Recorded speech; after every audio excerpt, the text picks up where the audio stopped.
You have to walk the talk. You have to be authentic as a leader. If you're not doing it, they see that. It is entirely universal. There's other people who are going through this. For me, a great leader needs to be able to marry three things: vision, systems, and people. Welcome to Leadership Moments. If this is your first time, and if you are returning, thank you for your support. This show is about leaders from all walks of life, leadership tips, and maybe even a little of what you wouldn't expect to help you in leadership. We would appreciate it if you tell someone else about our podcast as we strive to support all leaders that want to just be better. Let's get on with the show. Welcome back to Leadership Moments podcast and to the start of a brand new season. This is our fourth year. I cannot believe it. And we wanted to open up this season with a conversation that feels especially relevant right now because January actually carries a lot of pressure. It's this unspoken expectation that as the calendar flips, we're supposed to suddenly feel clear, confident, and ready. And, ready with goals and plans and decisions and have a vision for what's next. And if that clarity isn't there yet, I'm here to tell you, Tracy-Ann and I are both here to tell you, it can quietly feel like we're already behind. Yeah, I tell you, in fact, we started talking about, the new year and what we're going to do in the new year. So, the corporations put it on us, but we also just put it on ourselves, right? And that pressure is amplified as leaders. We're expected to know. They're expected to move quickly, to set direction, to sound confident when everything is uncertain, the world we live in with all the change. And so if you are a leader listening to this and you're thinking, I don't have it all figured out, this episode is for you.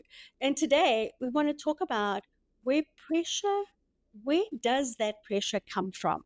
Why January makes it louder, and why not having everything figured out might actually be what we're supposed to do.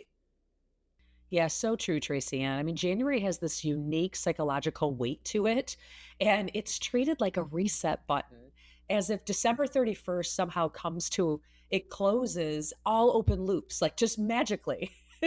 And socially, we reinforce this idea constantly with the new year, the new goals, the new you, the new habits, right? New identity. And we see people posting these bold declarations about what they're going to accomplish this year. And it creates this comparison loop that's hard to escape. Even when we know better, it can get inside of our heads so easily. So easily. And what makes this especially challenging is that life doesn't actually operate on a calendar, right? Growth and clarity and change doesn't follow January through to December cycles. But the messaging tells us that they should. So when you enter the new year, still processing, still questioning, or still unsure about what's next, it can feel like you've missed a deadline that actually doesn't exist. Yeah, so true. I mean, one of the biggest issues we see this pressure is how it affects decision making. And so when leaders feel that they're supposed to have answers before they're ready, they often rush clarity. And so they make decisions to relieve discomfort rather than because those decisions are actually aligned and the right thing to do. They choose certainty over wisdom. And while those choices might look decisive on the surface, they often create more friction down the road. Yeah, Stacy, it's so true. And you know what? There's also an emotional cost. So leaders who feel that they can't admit uncertainty often carry it alone. They suppress their doubt instead of exploring it. And over time, what that creates is this disconnection from themselves, from their teams, and from what actually matters. We talk a lot about confidence in leadership, but rarely do we talk about how false certainty erodes trust internally and externally. Right. One of the most important things we want to normalize today is this: not knowing is not a failure. In fact, it's often a sign of growth. It usually shows up when something old no longer fits, but also while the next version hasn't fully taken shape yet. So that in between space can feel really uncomfortable, especially for high achievers. Tracy and I definitely know this because we tend to push ourselves quite a bit. And when you're used to moving forward with clear metrics and outcomes, this uncomfortableness can happen. Yeah.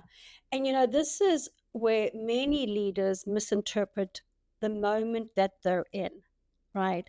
They label it as being stuck or unmotivated, when in reality, it's often a period of transition. It's a recalibration.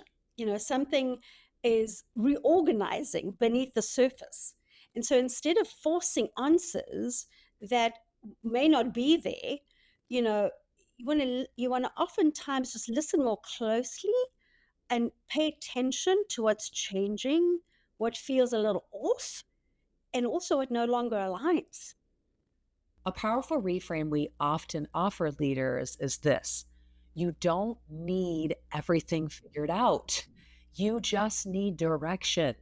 Direction doesn't require a detailed plan, it doesn't require timelines or guarantees. Direction is about knowing what you want more of and what you want less of. It's about orientation rather than precision. Yeah, I really love that. The definition comes later, right? So definition is the structure, it's the strategy, it's the specifics, but direction is intuitive. So it sounds like I want more alignment, or I want to stop forcing things that don't feel right, or I want to lead with more intention this year. And January is an ideal time for direction setting, not decision forcing. When we confuse those two, we actually create unnecessary pressure for ourselves. If the goal isn't to have everything figured out right now, then what should leaders focus on instead is what we want to ask ourselves. And where to focus gives clarity. Awareness is a big one, right? That is probably the biggest one, is what I would say. Pay attention to your energy, notice what drains you and what restores you. Look at the patterns around you that you're seeing and that you're experiencing, especially the ones that you've been repeating. Those patterns are information, not problems. Yeah, I really love that, because that is all about this area that I think there needs to, focus on honesty, especially within yourself. What are you avoiding? What conversations, what decisions or acknowledgments, just keep resurfacing that you've got to address, right?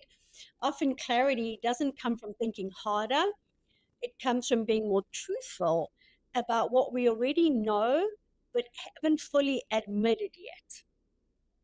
Yeah. I mean, I'll share personally, right? There's areas of this year that I don't have figured out yet. And in the past, that would have made me super uncomfortable. And I would have rushed to label it, to solve it, to be able to say, this is what I'm doing. But this year, I'm practicing, I'm staying with uncertainty a little bit longer and trusting that clarity will come from presence and not pressure. It will come when it's ready. So accepting where you're at in the moment is okay.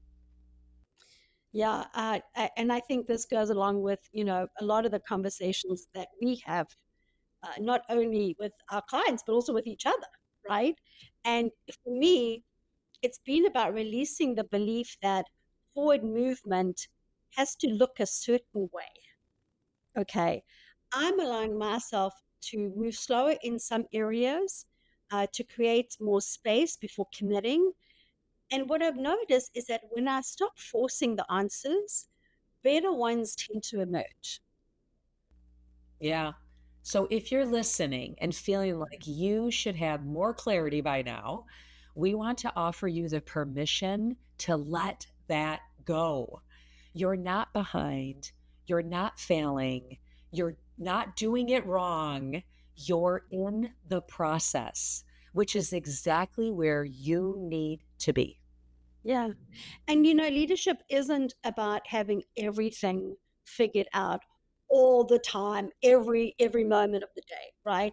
It's about being willing to move forward honestly, even when the path isn't fully visible yet. As you move through this month, consider the question, what's asking for my attention right now without needing an immediate answer? Let that be enough for January. We're so glad that you're here with us for our 4th season. Can't believe it. Crazy, crazy stuff. Let's move forward one intentional step at a time. See you next time.